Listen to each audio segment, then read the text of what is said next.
Boa noite, pessoal. Dando sequência ao nosso conteúdo de prótese parcial removível, lembrando que essa aula é sobre partes constituintes da prótese parcial removível e falaremos agora sobre a cela ou base da prótese.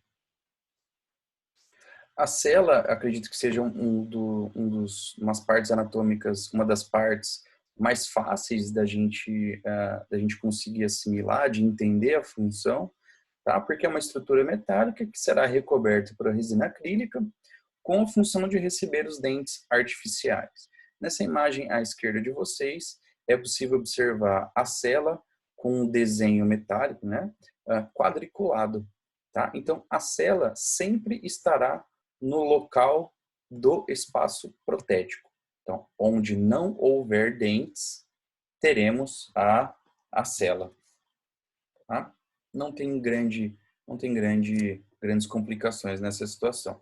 E o desenho desse quadriculado ou tem linhas horizontais é tudo determinado pelo laboratório. Tá? A gente não precisa desenhar especificamente a célula. Bom, agora nós falaremos de retentores indiretos. O que foi dito para vocês sobre os retentores diretos? Os retentores diretos, eles estão localizados ao lado do espaço protético.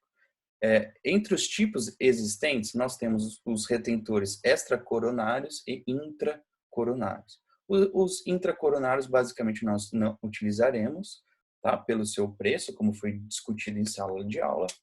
E um outro tipo são os retentores extracoronários. Dentre os extracoronários, nós temos dois tipos: os circunferenciais e os grampos por ação de ponta.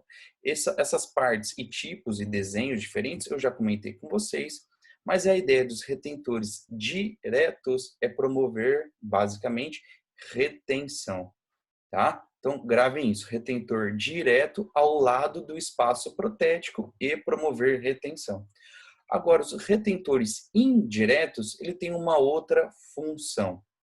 Basicamente, os retentores indiretos, eles contribuirão para a estabilidade da PPR. Qual que é outro componente metálico da prótese removível que atuará na estabilidade da prótese removível? É o braço de oposição. Portanto, retentores indiretos e braço de oposição atuam juntamente para promover estabilidade à prótese removível. Tá? Ela promove uma proteção mais efetiva contra o deslocamento, e quando eu digo deslocamento, pensem em movimentos parafuncionais, por exemplo, bruxismo, que o paciente faz movimentos, né, involuntários e ele pode realmente deslocar essa prótese. Portanto, o retentor indireto, ele atua evitando esse deslocamento. E o retentor indireto, ele estará localizado sobre descansos, que nós chamamos também de nichos, bem definidos do lado oposto à linha de fulcro. A linha de fulcro é um termo novo e vou explicar para vocês nos próximos slides. Então, basicamente é o seguinte: durante o planejamento de uma prótese removível, nós escolheremos um dente, por exemplo, para ser um retentor direto. Nesse dente, que será um pilar, portanto, nós colocaremos um retentor direto, ele pode ser, então, circunferencial ou por ação de ponta. Beleza. Agora, para um dente receber um retentor indireto, ele é um dente diferente do retentor direto. Então, eu tenho que ter um outro dente, tá? Para ser um retentor indireto. Então, da mesma forma que eu tenho um dente para ser um retentor direto, eu tenho um outro dente para atuar ou para eu posicionar um retentor indireto. Então, são dentes diferentes. Tudo bem?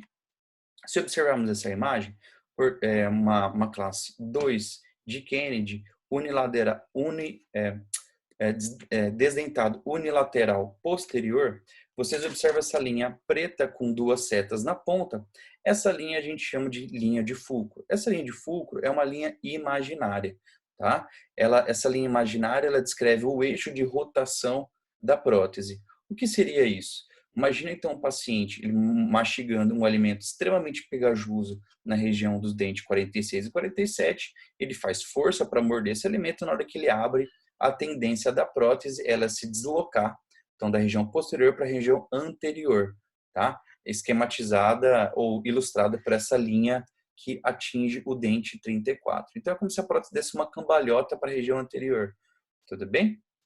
O retentor indireto ele deve atuar impedindo essa rotação, tá? Então, gravem isso. Linha de fulcro é um eixo de rotação da prótese. É uma linha imaginária. Se observarmos essa imagem, dá para a gente fazer uma comparação que imaginar que o senhor que está na imagem do lado esquerdo, ele então sentou nessa gangorra, então simulando uma carga mastigatória, a tendência é que o outro lado da gangorra se levante. Então a tendência é que o outro lado da prótese também se levante. E qual que é o eixo de rotação dessa gangorra? É esse triângulo que está ao centro da imagem.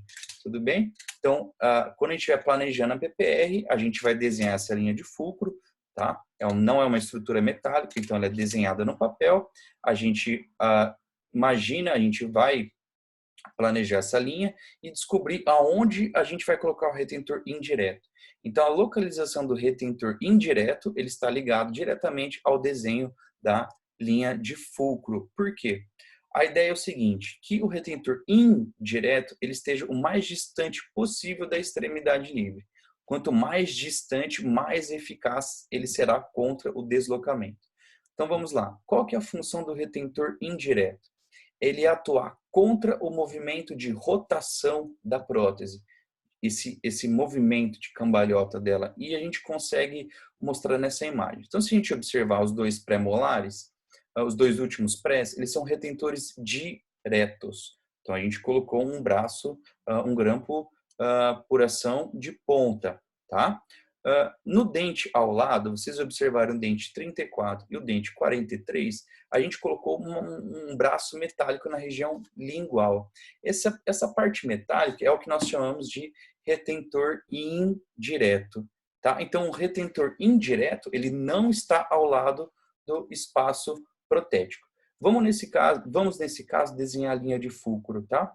Como que a gente vai ter o parâmetro dessa linha de fulcro? É ilustrado por essa linha pontilhada verde. A gente pode utilizar os dois últimos dentes, tá? Ao lado do espaço protético. Então, imagine que o paciente, nessa situação, mastiga um alimento duro, pegajoso do lado esquerdo e do lado direito. Na hora que ele abre a boca, tá? A tendência dessa prótese ela já fazer uma cambalhota em direção à região anterior. Então, ela se movimenta, ela se rotaciona da região posterior para anterior. E qual que é a ideia do retentor indireto? Impedir essa rotação. Tá bom? Então, vamos lá. Uma outra função desse retentor indireto é prevenir a inclinação do dente pilar quando a prótese é deslocada para fora do rebordo. Quando que a prótese pode ser deslocada para fora do rebordo? Em movimentos de parafunção, tá? Então, esse retentor indireto, além de impedir o movimento de rotação da prótese, ela previne a inclinação do dente pilar, tudo bem? Então, é um componente metálico bem interessante, bem importante na prótese removível. Mas não esqueçam as diferenças entre retentores direto e retentores indiretos. São ideias diferentes, tá? Agora a gente está falando de conector menor. Nessa situação, vocês podem observar nessas imagens do lado direito o conector menor, tá? Nessa imagem também pontilhada por vermelho, isso é um conector menor. Qual que é a ideia desse tipo de conector? É conectar os componentes do grampo ao conector maior. Se for um grampo circunferencial, o conector menor, ele conecta o braço de retenção, oposição e apoio ao conector maior. Se for um grampo por ação de ponta, o conector menor, ele conecta o apoio e grampos, braço de oposição, à sela. Tudo bem? Ou a sela, tá? Uma outra função desse conector menor é guiar o eixo de inserção. Qual que é o outro componente da prótese parcial removível que atua no eixo de inserção? A placa proximal. Esse termo ainda não foi explicitado 100% descrito em aula, mas já comentei nos slides, mas já comentei com vocês em aula, tá? Então, quais são os componentes da BPR que auxiliam no eixo de inserção, que é o encaixe da prótese? Conector menor e placa proximal. Esse conector menor ele possui diferentes anatomias. Ele tem um formato triangular na proximal, que é o caso da imagem ao lado, tá? Então, esse conector menor ele está localizado entre dois dentes e ele possui uma forma achatada quando ligado diretamente à cela, tá? Então, esse conector menor ele vai estar ao lado do espaço protético, tá? Qual que é outra ideia também do conector menor? Transferir os efeitos, né, mastigatórios para os retentores, apoios e componentes de estabilização da prótese para o resto da prótese. Então, realmente, ele absorve essa carga e distribui. Tá? Ele realmente auxilia na distribuição de carga mastigatória. Lembrando uma coisa, que o conector menor, ele precisa ter um volume suficiente para ser rígido. Lembrando que um metal fino com pouca espessura é mais facilmente dobrável, não dobrável, mas é mais fácil ele quebrar, sofrer uma fratura. E quando existe uma fratura catastrófica numa estrutura metálica de PPR, a gente precisa repetir essa prótese, tá? Repetir se a prótese já estiver pronta. Mas se ela quebrar, realmente a gente tem que repetir. Então, lembrando, o conector menor precisa ter volume adequado. Se observarmos essa outra imagem, conseguimos observar o conector menor, tá? Localizado na região interproximal, portanto, ele tem um formato triangular. Tá? É uma característica do desenho da prótese. Isso daí é o pessoal do laboratório que será responsável por desenhar e metalizar, fundir esse metal do conector menor. Pessoal, finalizo aqui o tema de partes constituintes da prótese parcial removível. Friso que esse conteúdo será relembrado, retomado durante o nosso treinamento de planejamento em prótese parcial removível. Realmente é uma ideia descritiva inicial. Falaremos muito mais profundamente sobre indicações, contraindicações e fico por aqui. Estou à disposição de vocês no chat online da instituição e me disponibilizo também pelo e-mail da instituição. Muito obrigado e até a próxima.